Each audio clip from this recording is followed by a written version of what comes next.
Olá, amigos, que Deus abençoe a todos em nome do Senhor Jesus. Estamos aqui mais uma vez para dar continuidade ao nosso estudo bíblico do Evangelho de Mateus. Hoje estaremos adentrando no capítulo 7 e falando a respeito dos princípios que o nosso Senhor Jesus ele nos ensina para que possamos viver uma vida dentro da vontade do Senhor. E é importante que você acompanhe esse estudo com a sua Bíblia aberta, Mateus, no capítulo 7, e também que você acompanhe o material escrito em PDF que acompanha o nosso vídeo, para que você possa consolidar os ensinos desse estudo de uma forma mais completa, tá bom?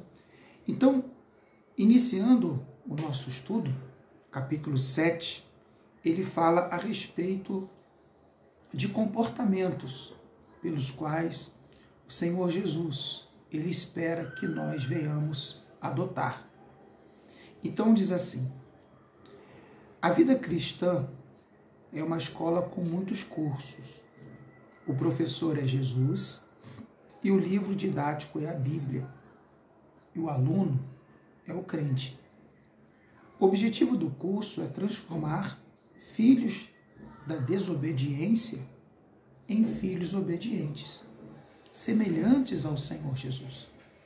Devemos olhar para Jesus como o nosso modelo de obediência. Ele foi obediente até a morte e morte de cruz. Por meio da sua obediência é que fomos salvos. Porque, como pela obediência de um só homem, muitos se tornarão justos, como diz lá em Romanos, capítulo 5, verso 19. A obediência, ela é a regra de ouro do reino de Deus. A confissão não substitui a obediência. Mas como entrar numa vida de obediência? Arrependimento e confissão do pecado. Jeremias 3, 12, 14 explica melhor sobre isso. Crer que a obediência é possível no poder do Espírito. Rendição total a Cristo. Vida de comunhão com Jesus. A obediência ela é baseada no amor. Muitas pessoas, elas pedem a Deus que lhe aumentem a fé, que lhe aumente a capacidade de crer. Mas você precisa entender que fé, ela é a obediência à voz de Deus. Ter fé é obedecer aquilo que a palavra de Deus fala aos nossos corações, seus ensinamentos, seus estatutos, suas promessas. Quando você obedece aos mandamentos do Senhor, você está praticando a fé. Sem a obediência, não existe a prática da fé. E todos sabemos que sem fé é impossível agradar a Deus. Por isso que a obediência ela é a regra de ouro do reino dos céus. No capítulo 7, no versículo 1, Jesus fala sobre o juízo temerário. Ele diz: não julgueis, para que não sejais julgados. Veja a necessidade da obediência a esse mandamento. É um mandamento. E mais que um mandamento, uma orientação de vida. Isso porque não nos cabe o lugar de juízes, uma vez que nós não possuímos, a perfeição para poder julgar o comportamento de quem quer que seja. Nós não podemos assumir um lugar que ele é exclusivo do Senhor Jesus, porque ele sim, ele é capacitado para julgar a todos e a todas as coisas, pois é perfeito, santíssimo, não há nele nem dolo, nem mancha alguma. E ele continua dizendo, o verbo julgar, que em grego chama crino, significa julgar judicialmente, condenar, censurar, ele não está proibindo que façamos julgamentos justos, ou que sejamos criteriosos em nossas avaliações. Não é esse tipo de julgamento, né? Porque, nesse sentido, nós precisamos usar critérios, a gente precisa usar nossa capacidade de formular juízo, né? Do que é certo, do que é errado, do que eu faria, do que eu não faria. Não é nesse sentido. O que ele proíbe é o juízo temerário, no sentido de condenar uma pessoa, de rotular uma pessoa, estigmatizá-la, sentenciá-la, sabe, a uma pena ou a uma má fama. É esse sentido que Jesus ensina aqui. E ele continua dizendo, ele não está dizendo que devemos fechar os olhos para o pecado do irmão, dizendo, eu não tenho nada com isso. Aqui Jesus exorta-nos a não ficar julgando, censurando, condenando o erro dos outros como se fôssemos perfeitos. Quando julgamos o nosso irmão, usurpamos o lugar de Deus. É como nós falávamos, né?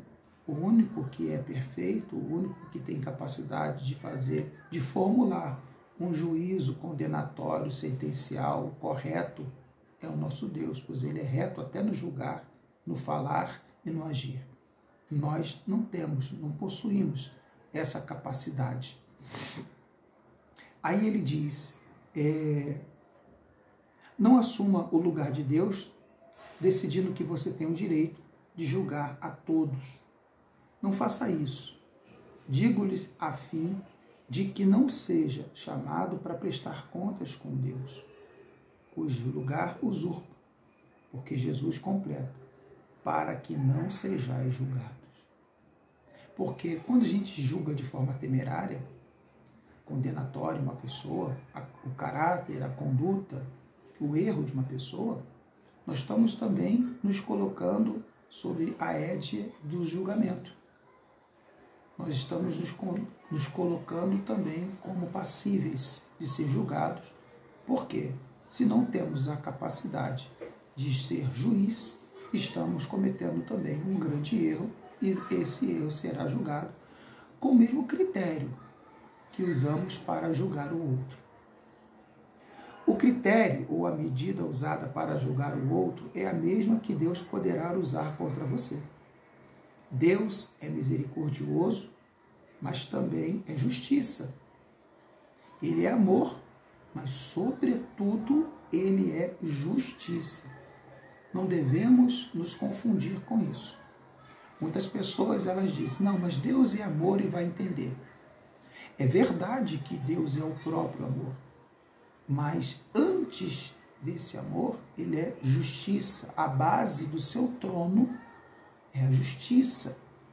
Tudo é sustentado pela justiça do nosso Senhor, até mesmo o seu amor por nós. Então, nós não podemos nos esquecer que, além de ser amor, o nosso Deus também é justiça. Ele mesmo dá um exemplo. Por que vês tu o argueiro no olho do teu irmão, porém não reparas na trave que está no teu próprio olho? Interessante isso, né? Interessante. A gente tem a capacidade de ver no outro um cisco. A gente consegue ver dentro do olho, né? Dentro do globo ocular do outro, um cisco. Mas temos a dificuldade de enxergar uma trave dentro dos nossos próprios olhos. Veja como que nós somos falhos na condição de julgar. Se não conseguimos enxergar nem a nós mesmos, como poderemos estar aptos a julgar o outro?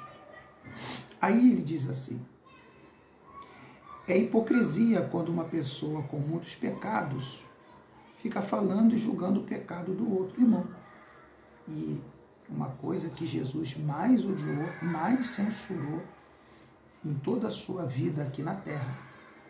Jesus, ele não condenou a adúltera, ele não condenou o ladrão Zaqueu, ele não condenou os pecadores que ele encontrou pelo caminho.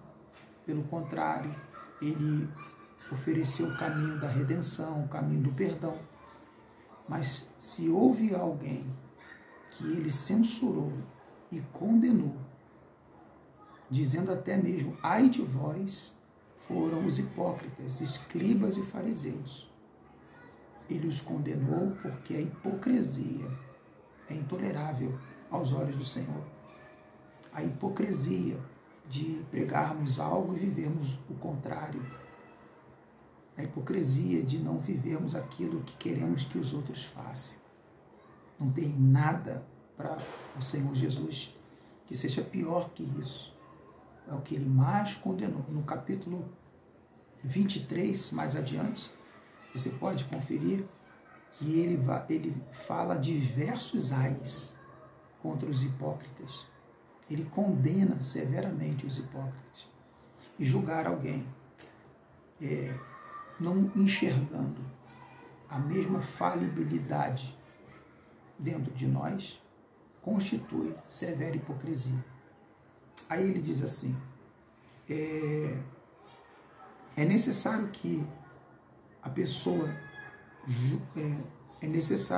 que julga se arrepender e deixar primeiro os seus pecados e ainda ajudar ao seu irmão a tirar o cisco dos seus próprios olhos.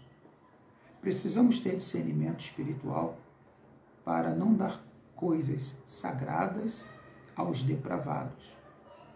Não deis aos cães o que é santo, nem lanceis ante aos porcos as vossas pérolas, para que não as pisem como com os pés e voltando-os vos dilacerem. Os cães e os porcos eram na época animais selvagens e impuros, capazes de agredir pessoas. Os dois animais juntos retratam aquilo que é abominável, de acordo com o que diz Isaías 66:3, 2 Pedro 2:22. É importante você consultar essas referências. Não devemos dar o Evangelho, que é santo, para as pessoas que rejeitam o Evangelho, com maldoso escárnio e duro desprezo. Nós precisamos tomar cuidado, porque o que Jesus quer dizer aqui, nesse ensinamento, de não dar o que é santo aos cães e não lançar pérolas aos porcos? Primeiro você precisa entender o que significa ser cão. O que é o cão? E Apocalipse, inclusive, fala que na Nova Jerusalém, na Cidade Santa, que Jesus está construindo para os salvos viverem a eternidade com Ele, Ele diz que nessa cidade, fora, ficarão os cães. E quem são os cães? Se você prestar atenção no comportamento de um cão, embora seja amigo, seja amável, né? Cachorro acaba até fazendo parte de muitas famílias, né? Um novo modelo de família reconhecido civilmente, né? A família multiespécie. O cachorro não discerne o que é puro ou o que é impuro.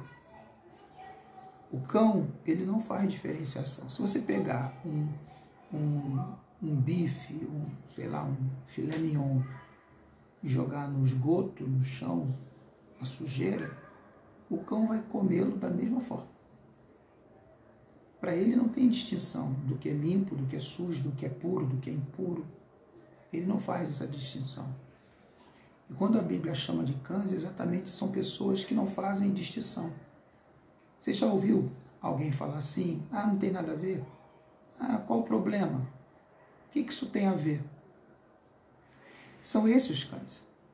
Aqueles que não conseguem ver a diferença daquilo que é santo do que aquilo que é impuro. Por isso que a Bíblia diz, não perca seu tempo. Porque essas pessoas não conseguem diferenciar aquilo que é santo do que aquilo que é profano. Aquilo que é puro daquilo que é impuro.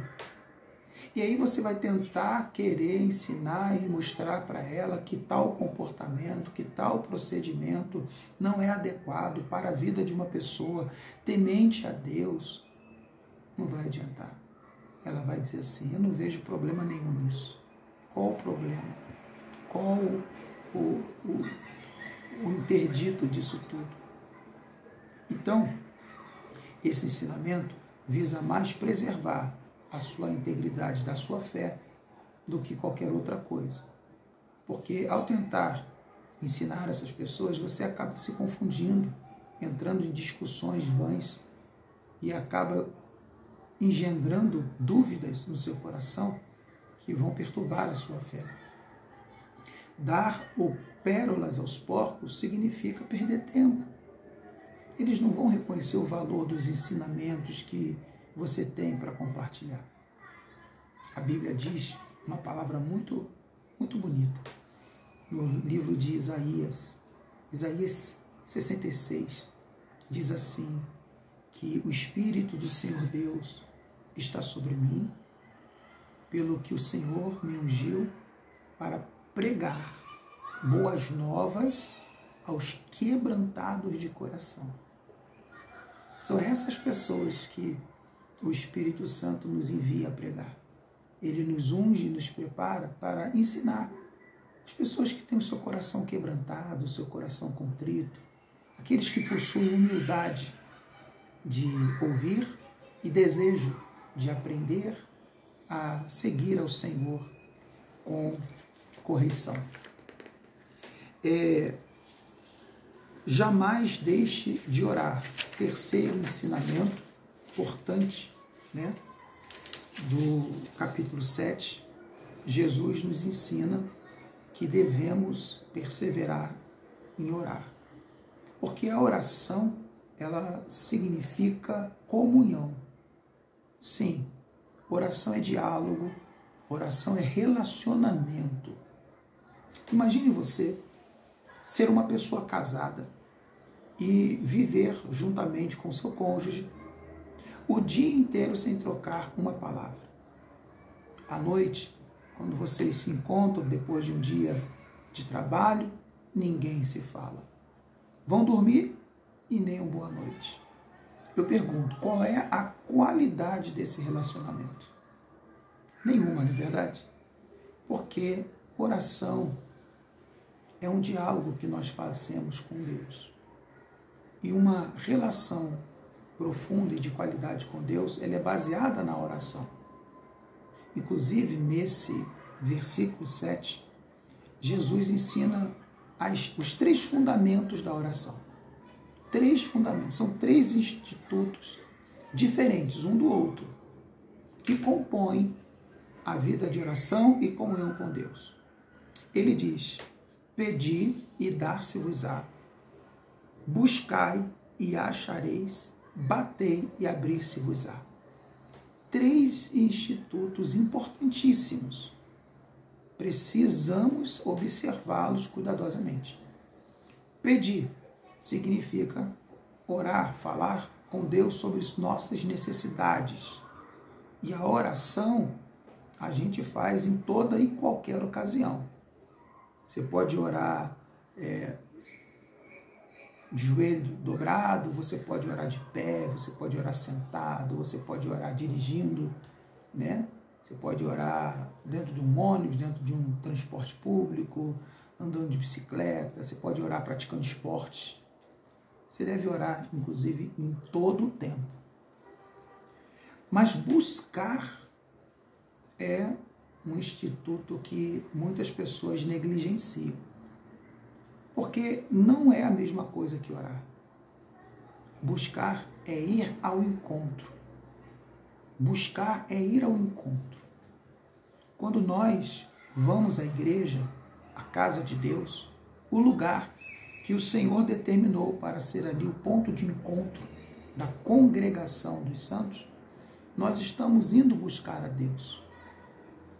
E o que significa buscar? Significa que quando na oração eu peço, na busca eu ouço.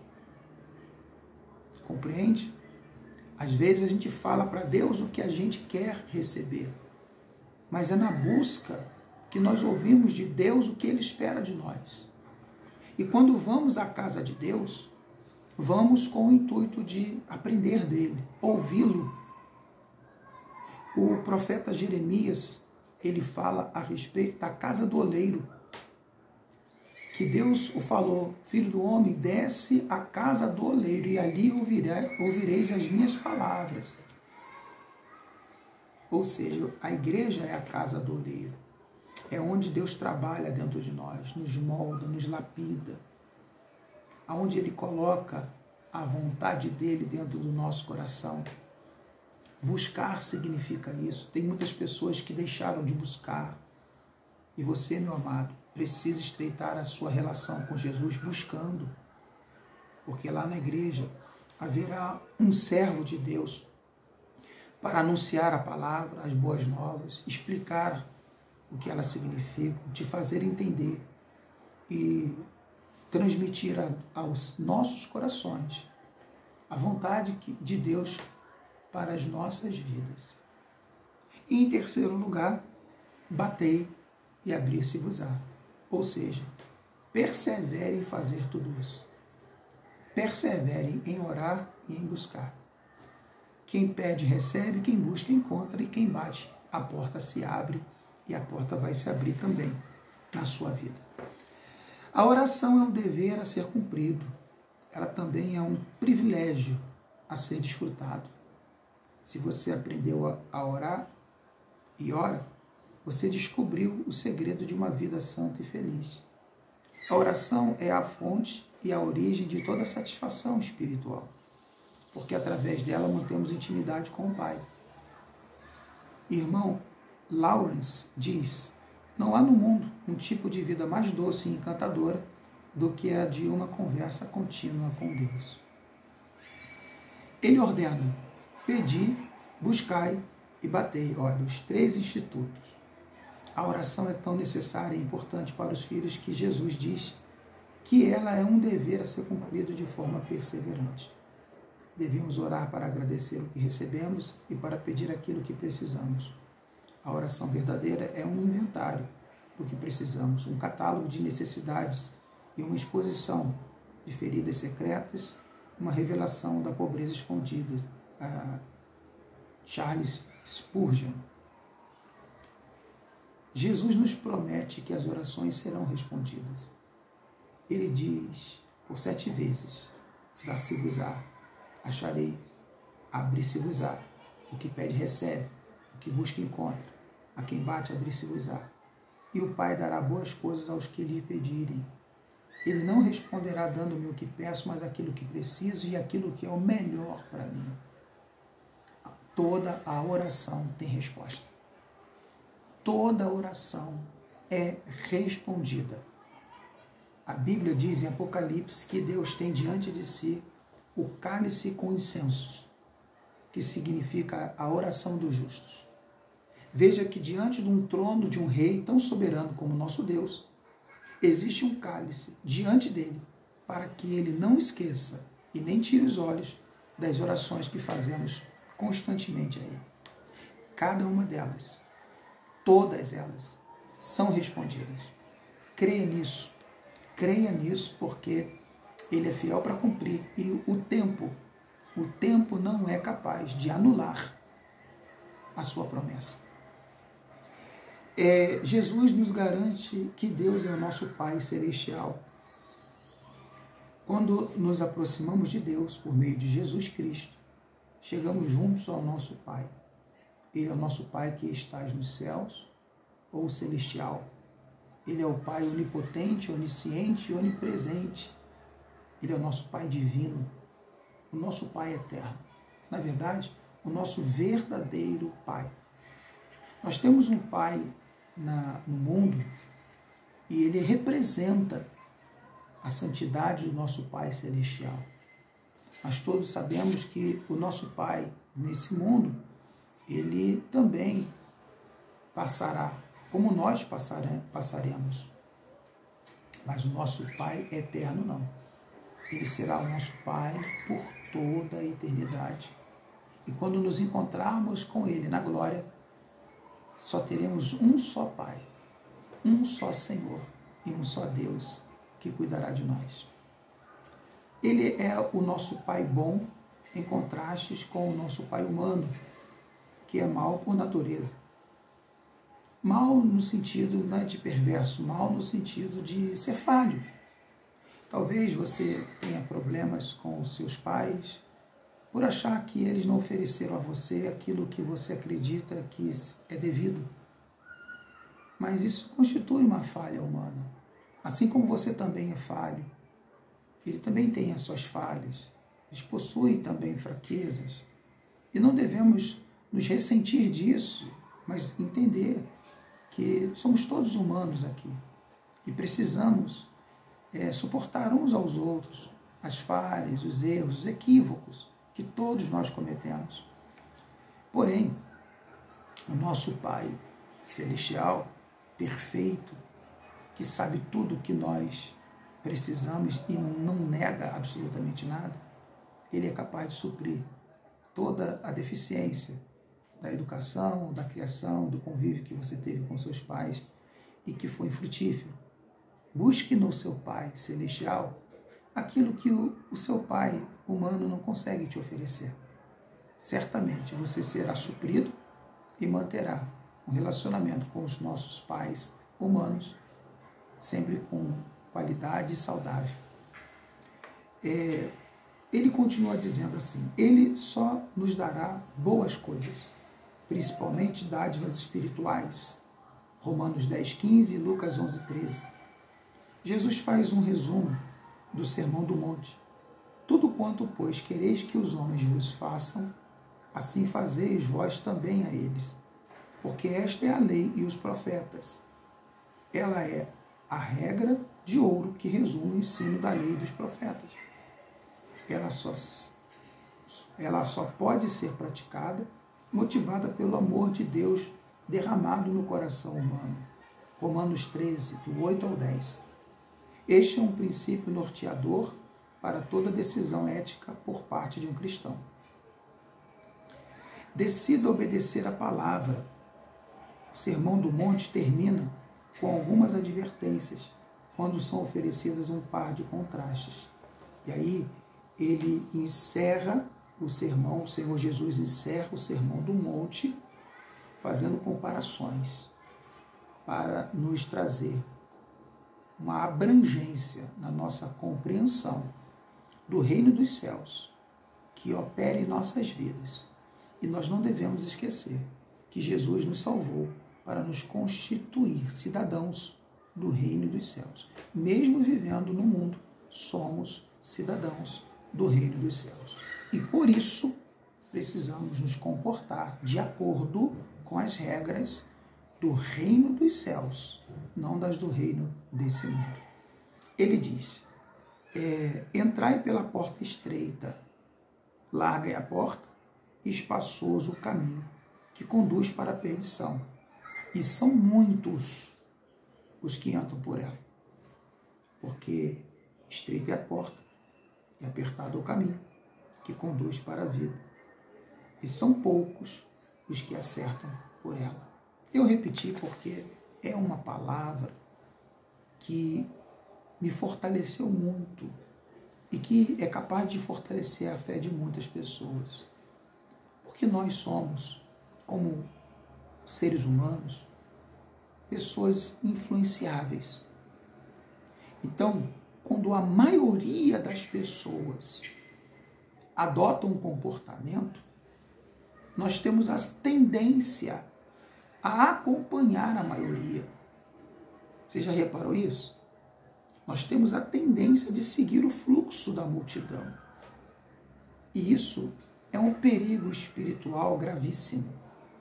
Por quê, pastor? Porque Jesus disse que poucas pessoas acertam pela porta estreita. Poucas pessoas escolhem a porta certa.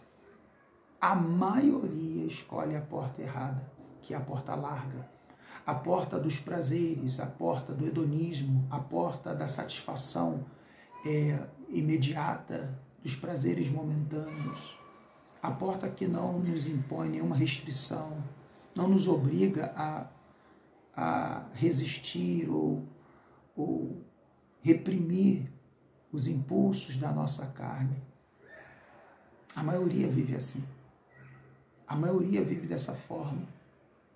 E muitas vezes nós nos sentimos assim, meio estranhos, deslocados. Meu Deus, todo mundo vive assim, sou eu que não. Principalmente os jovens. Eu me lembro, eu entreguei a minha vida para Jesus com 14 anos de idade, bem jovem. E na escola eu via aqueles vários adolescentes como eu, namorando, beijando, e às vezes até se prostituindo. E às vezes eu me sentia deslocado. Falei, meu Deus, todo mundo, todos os jovens estão indo por esse caminho, mas eu estou no teu caminho. E essa palavra Jesus usou para me abençoar. A porta é estreita. Poucos são os que escolhem. Se nós queremos o caminho da felicidade, da vida eterna, da eternidade com Deus, precisamos suportar e resistir e permanecer confiantes no caminho da porta estreita e do caminho apertado, aonde precisamos, por amor a Jesus, renunciar à nossa própria vontade. Jesus, ele diz, quem quiser vir após mim, negue-se a si mesmo todos os dias, tome sua cruz e siga-me. É preceito fundamental para seguir Jesus, negar a si mesmo. Isso é a porta estreita. A porta larga não. A porta larga não nos obriga a nada. A gente passa como quer, como acha conveniente. Porém, essa porta conduz, pelas palavras do Senhor Jesus, essa porta conduz para a perdição. Duas portas, larga e estreita. A porta é algo que nos dá acesso. No campo espiritual, é a porta da graça aberta por Deus em Jesus Cristo e a porta da justiça própria, aberta pela lei. Dois caminhos, um para o céu, que é estreito, e outro para o inferno, que é um caminho largo. O caminho estreito é aquele que exige arrependimento do pecador. Ele é estreito porque a salvação é só pela graça e só por meio de Jesus, e só pela fé, e é só pela Bíblia. O caminho é largo porque aceita todo pecado, toda injustiça, aceita as obras humanas. O transeunte no caminho estreito são poucos os que acertam, e no caminho largo são muitos os que trafegam. Eles têm dois destinos, a porta e o caminho estreito, seu destino é a salvação, a porta e o caminho largo, a perdição e a separação eterna do nosso Deus. Os dois animais e as duas árvores. Jesus exorta-nos acerca dos falsos profetas. O versículo 15 agora. Ele diz, acautelai-vos dos falsos profetas, que se vos apresentam disfarçados em ovelhas, mas por dentro são lobos roubadores. Na igreja, existem as verdadeiras ovelhas e os travestis espirituais, que são lobos disfarçados de ovelha. É uma característica de Satanás, se disfarçar do que ele não é. Jesus, ele denuncia o diabo dizendo, o diabo se faz de anjo de luz para enganar os escolhidos. E outra vez, ele diz que lobos se disfarçam em ovelhas. O diabo usa pessoas que não são do aprisco do Senhor, que não são convertidas, que não são verdadeiramente sinceras, para se vestirem de ovelhas dóceis e humildes, mas que na verdade são lobos. E ele nos ensina a identificá-las. Ele nos ensina a reconhecê-las. Ele diz assim, eles não são o que parecem ser. Eles são ladrões que vêm somente para roubar, matar e destruir. Eles oferecem falsa esperança. Eles substituem a palavra de Deus por sonhos mentirosos. Como identificar os falsos profetas? Jesus ensina. Toda a natureza se reproduz segundo a sua espécie. Esse princípio se aplica ao mundo espiritual também. A qualidade da árvore, seja boa ou ruim, determinará a qualidade do seu fruto. O critério é que se conhece a árvore pelo fruto, ou as pessoas pela sua conduta. Assim, pois, pelos frutos os conhecereis. Eles surgirão no meio da igreja e farão comércio de pessoas. Veja o perfil deles em 2 Pedro, capítulo 2, do versículo 1 ao 22. Então, o que acontece? Isso é um assunto muito importante. Existem pastores e pastores. Existem ovelhas e ovelhas. Existem pessoas sinceras e pessoas inescrupulosas. E elas se diferenciam pela intenção do coração. Há pessoas que se travestem de pastores, mas com interesses próprios, pessoais, escusos, de se beneficiarem de alguma forma. Seu único interesse é se beneficiar do aprisco das outras ovelhas ou dos irmãos. O verdadeiro pastor tem o caráter de Jesus. O verdadeiro pastor dá a vida pelas suas ovelhas.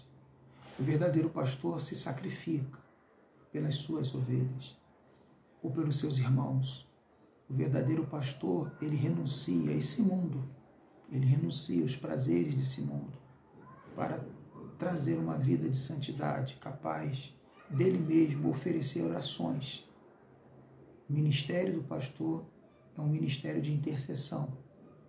O pastor precisa estar constantemente intercedendo pelos irmãos, pela igreja, pelas ovelhas que o Senhor, o soberano pastor, confiou em suas mãos.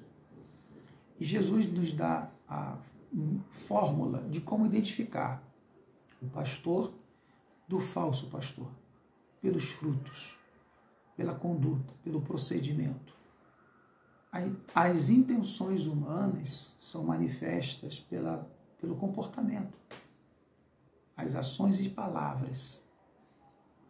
Quando você participa de uma igreja, está dentro de um culto, você precisa avaliar a conduta do dirigente, as palavras do dirigente e os propósitos do dirigente, se estão de acordo com os ensinamentos descritos na Bíblia.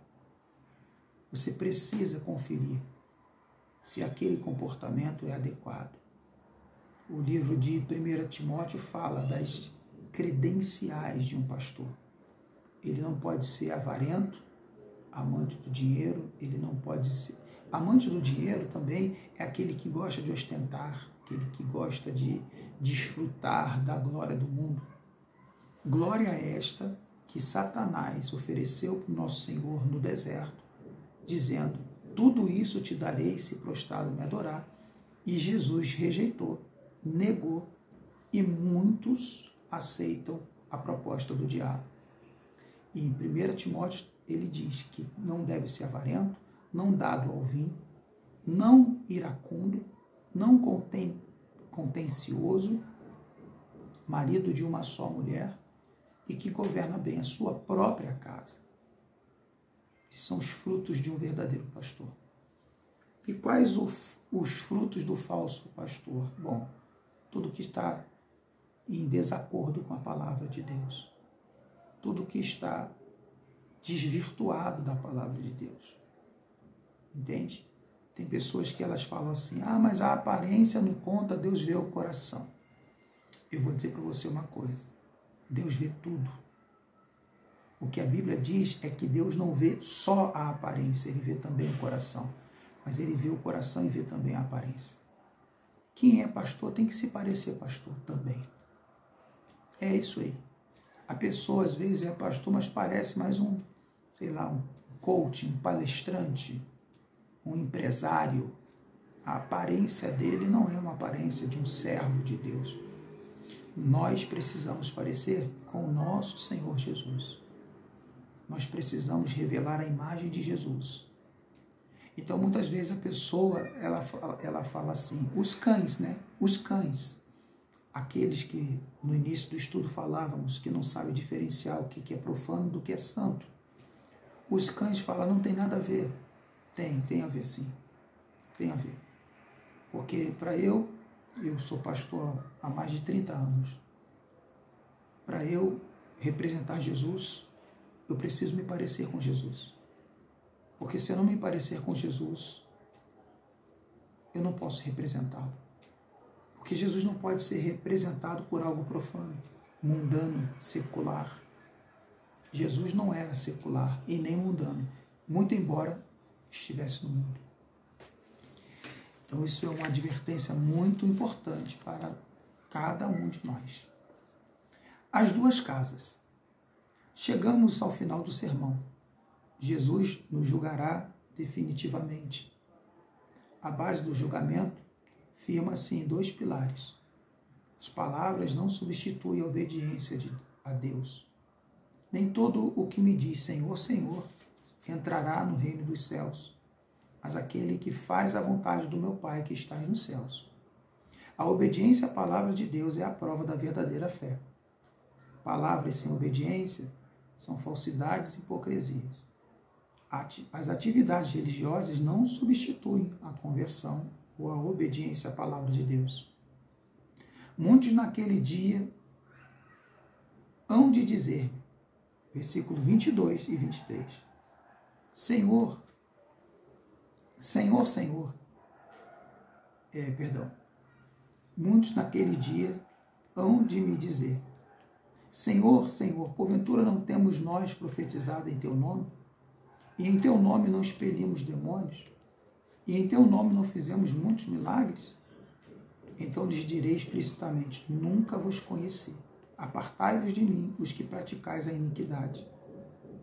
Observe que serão muitos e não poucos os que profetizavam, expeliam demônios e faziam muitos milagres usando o nome de Jesus. 3 detalhes aqui são importantes.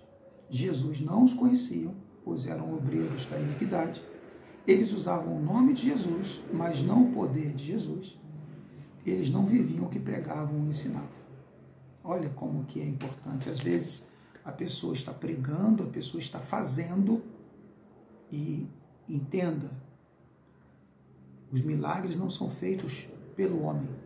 Os milagres são feitos por Jesus.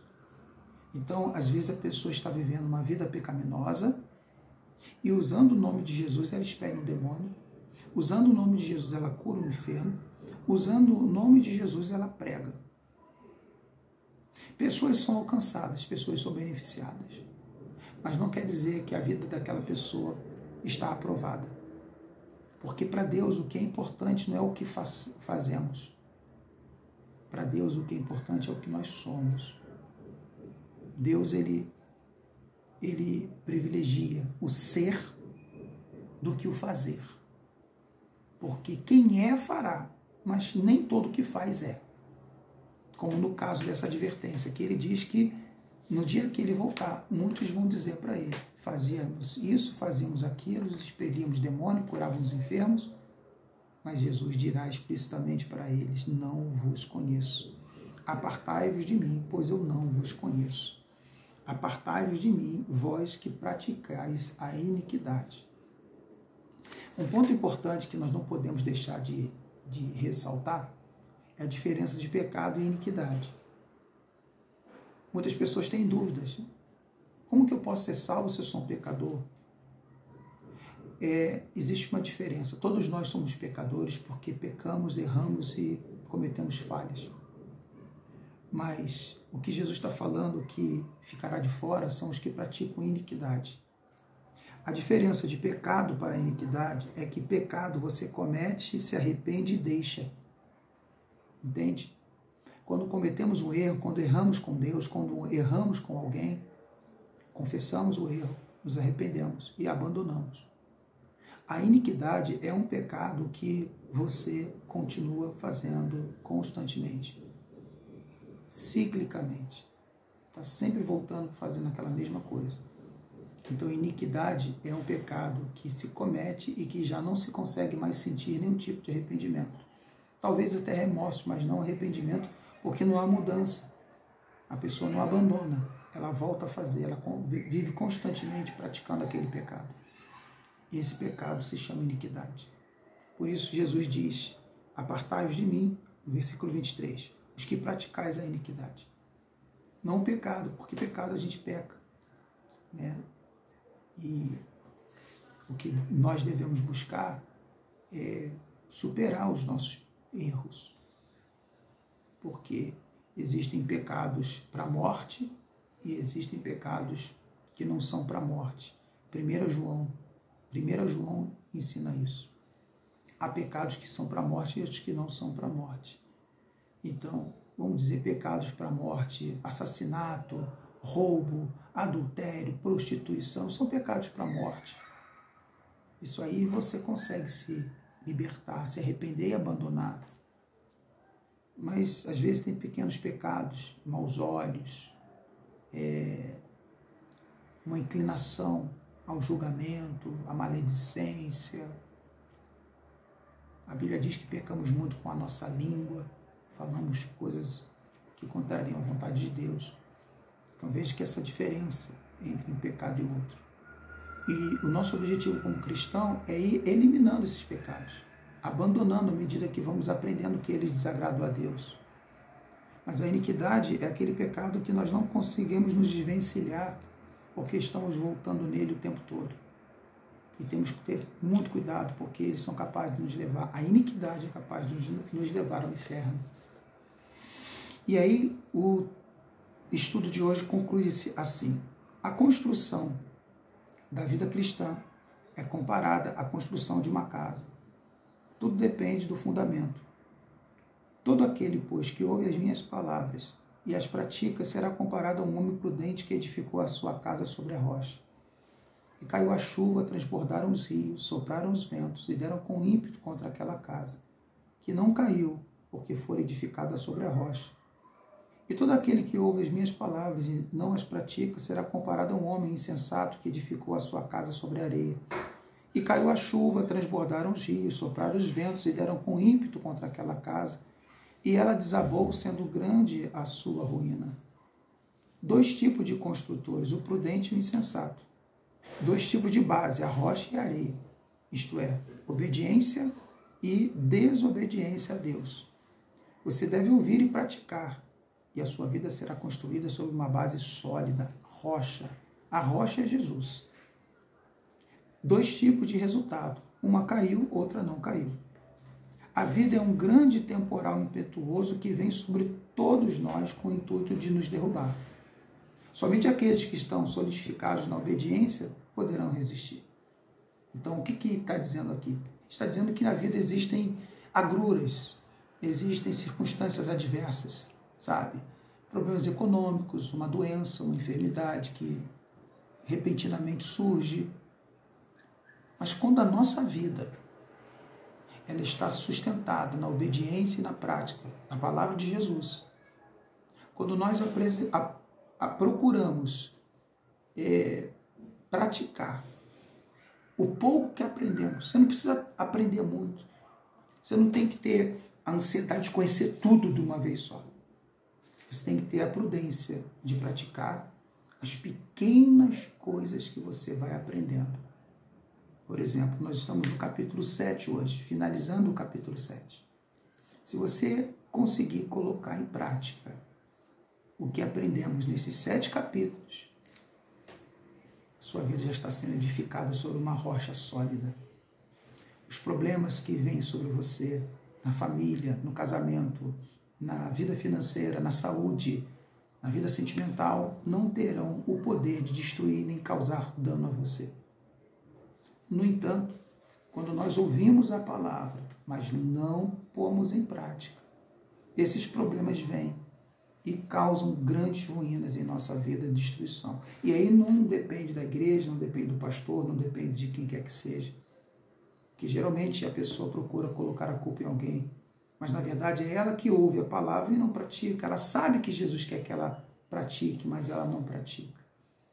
Então, é disso que se trata o encerramento dessa parte, do grande sermão do monte. Jesus conclui o sermão e qual foi a reação dos ouvintes? Quando Jesus acabou de proferir essas palavras, estavam as multidões maravilhadas da sua doutrina, porque ele as ensinava como quem tem autoridade, não como os escribas. E a reação: admirou-se, extasiados, atônitos e dominados pela perplexa admiração, e ficaram como fora de si. E isso não foi algo momentâneo, mas durou algum tempo de maneira impactante. Qual é a razão para isso? Ele ensinava com autoridade. Isso é, ele vivia o que pregava. Ele não era hipócrita, igual os escribas. E a sua mensagem vinha diretamente de Deus. A obediência é a regra de ouro do reino dos céus. Você veja que Jesus, aqui em Mateus, só começa a fazer milagres depois que ele estabelece os princípios elementares dos oráculos do Senhor, os princípios elementares do reino de Deus. Porque para Deus, mais importante é nós sermos do que fazermos. Se formos, faremos. Mas não é porque fazemos que somos. Procure colocar em prática os ensinamentos, porque eles constituirão na sua vida um verdadeiro milagre. Nós vamos ficando por aqui com o nosso capítulo 7. Voltaremos semana que vem com o capítulo 8. E eu tenho certeza que será uma jornada muito edificante para a nossa vida espiritual. Grande abraço, fique com Deus. Até a próxima.